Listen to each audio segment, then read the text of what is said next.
Les acquis et perspectives du transport routier en Côte d'Ivoire, c'est de cela que nous allons parler aujourd'hui dans l'invité de la rédaction.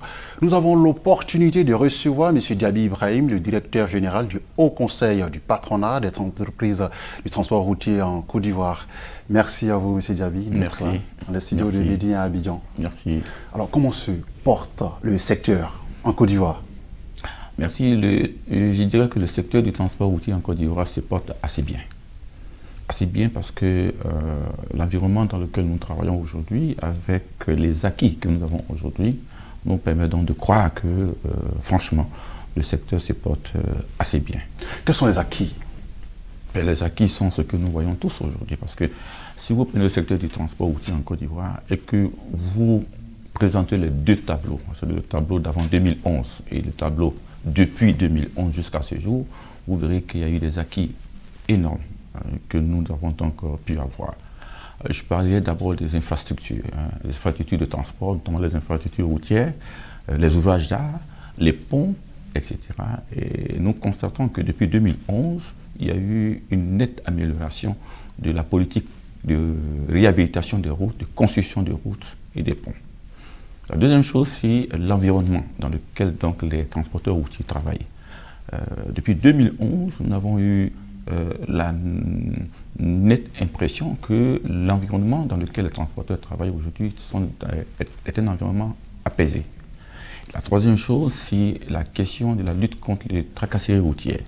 Et il y a eu vraiment une volonté politique de lutter contre toutes les formes de tracasseries routières, notamment par la réactivation des actions du commissaire du gouvernement pour lutter contre les tracasseries routières et toute forme de corruption sur les routes. Toutes choses qui ont donc permis aux opérateurs du transport routier de travailler dans une ambiance relativement acceptable.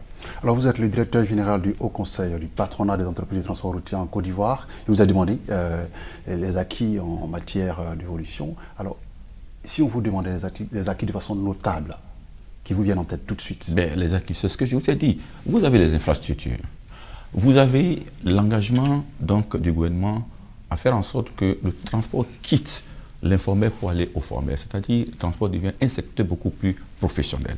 Vous avez la volonté du gouvernement d'accompagner les opérateurs du secteur du transport pour qu'ils se dotent de matériel performant dans le cadre du renouvellement du parc auto. Vous avez la volonté de l'autorité qui met tout en œuvre pour que la question de la formation, la question du renforcement des capacités, aussi bien des transporteurs que des conducteurs, devienne une réalité. Vous avez aujourd'hui la volonté des transporteurs eux-mêmes de changer de mentalité, de changer de façon de faire pour que nous puissions aller de plus en plus vers l'entrepreneuriat qui permette bien entendu de relever les défis du futur. Et ces défis du futur, nous les connaissons. Et justement, quand on parle d'acquis, il y a eu des réformes au niveau du ministère des Transports, votre tutelle. Il y a une limitation des véhicules de moins de 5 ans autorisés à rentrer en Côte d'Ivoire. Alors, comment est-ce que ce décret est compris par les professionnels du secteur? Il faut dire que ce décret a fait couler beaucoup d'encre et de salive. Mais est-ce qu'il est à saluer?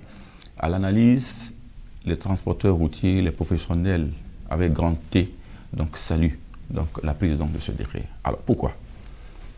Premièrement parce que si vous voulez être un transporteur routier, avoir une entreprise rentable ou avoir des chiffres d'affaires, être compétitif, il vous faut des véhicules qui respectent les normes techniques et les normes environnementales.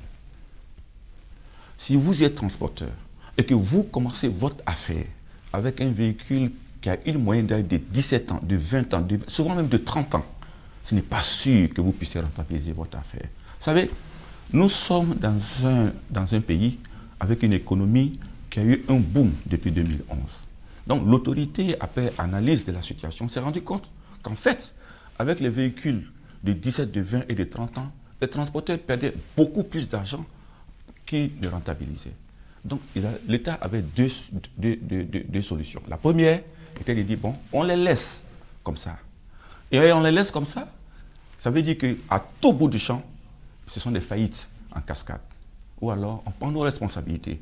On limite l'âge de l'importation des véhicules. En ce moment, les véhicules qui rentrent en Côte d'Ivoire pour faire le transport, ces véhicules-là vont être mécaniquement au point.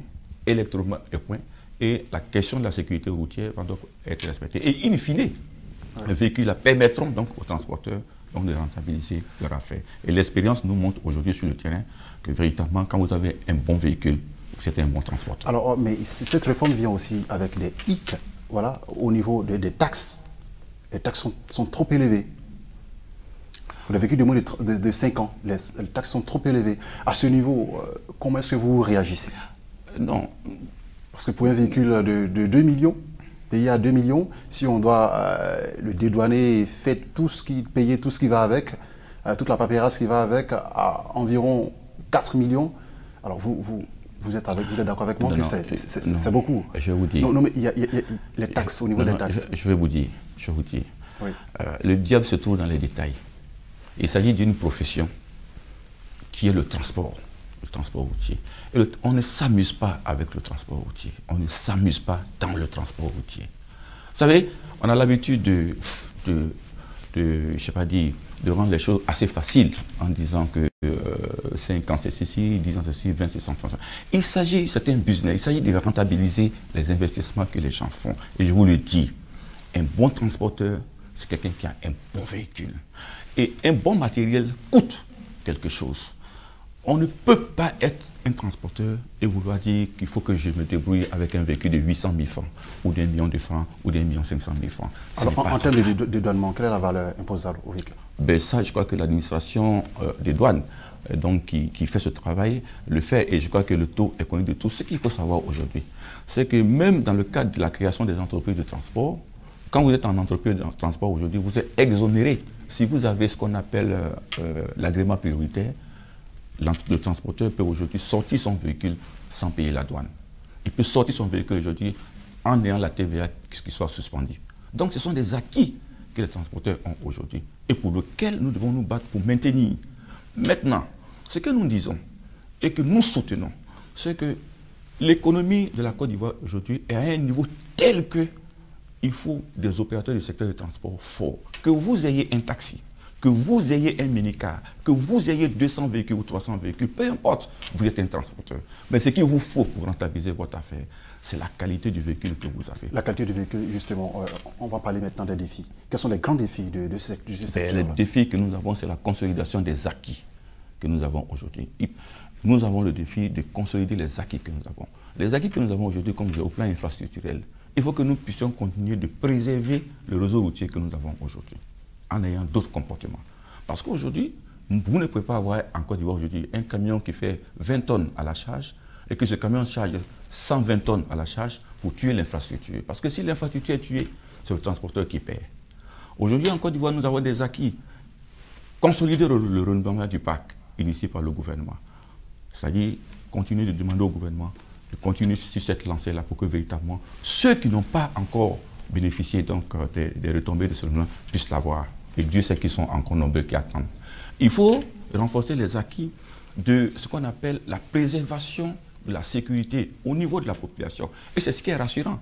Vous voyez aujourd'hui que les populations voyagent en Côte d'Ivoire. Vous voyez aujourd'hui que les opérateurs économiques continuent de transporter les marchandises. Les deux ports marchent en Côte d'Ivoire. Ça veut dire que l'environnement socio-politique aujourd'hui permet au transporteur lui-même de rentabiliser son affaire. Et ce sont des acquis qu'il faut consolider. Et je profite de l'occasion pour saluer les gouvernants qui permettent aujourd'hui aux passagers de pouvoir voyager. La question de la disponibilité régionale est finie en Côte d'Ivoire. Tous les axes routiers aujourd'hui sont bitumés. Que ce soit en urbain pour nos taxis, pour nos minicars, que ce soit en interurbain pour nos autocars et nos camions, que ce soit en inter-État pour nos gros porteurs.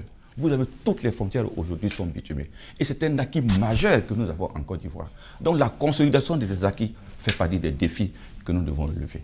Merci à vous, M. Diaby Ibrahim. Je rappelle que vous êtes le directeur général de la haute autorité du patronat des entreprises de transport routier en Côte d'Ivoire. Et nous vous recevions sur ce plateau pour parler des acquis et des perspectives de votre secteur. Merci d'avoir répondu à notre invitation. Merci, c'est moi qui vous remercie. C'est la fin de ce numéro de l'invité de la rédaction. Restez sur Média, l'information continue.